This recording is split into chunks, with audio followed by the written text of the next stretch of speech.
Bonjour à tous, on se retrouve pour un nouvel événement. Aujourd'hui, le The 50 se dispute à Cagnes-sur-Mer sur la distance de 2000 mètres. On a affaire à des 4 ans, ils sont 16 à s'affronter. C'est une course qui s'annonce très ouverte, beaucoup de possibilités dans cette épreuve. On va essayer d'être inspiré pour trouver la solution, bien sûr, en 6 pour ce The 50 et tous les paris associés, jeux simples, jumelés, trios, etc.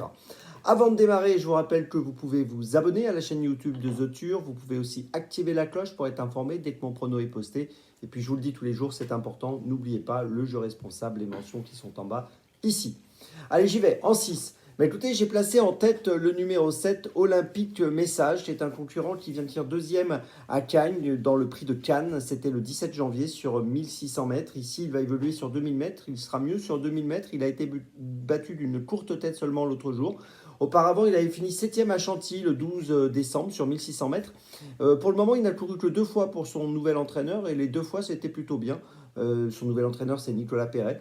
Et j'ai l'impression qu'il peut peut-être trouver le chemin de la victoire aujourd'hui. Il mérite pas mal de crédit. Je vous invite à le suivre de près. Donc, en tête, le numéro 7, Olympique Message.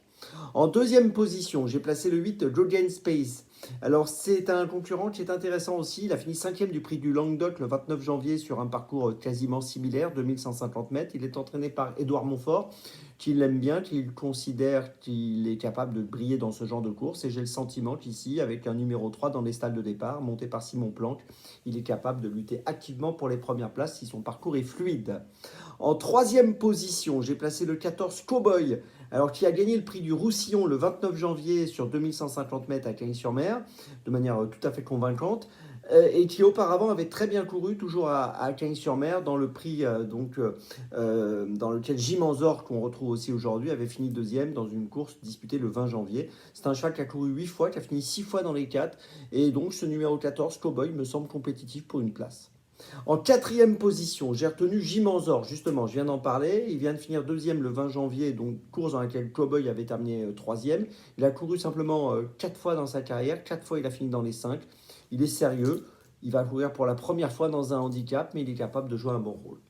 En cinquième position, j'ai retenu le numéro 2, Back to Black, qui a terminé quatrième du prix du docteur Gazanière à Cagnes-sur-Mer le 5 février, qui sur ses 10 dernières courses a fini 9 fois dans les 5.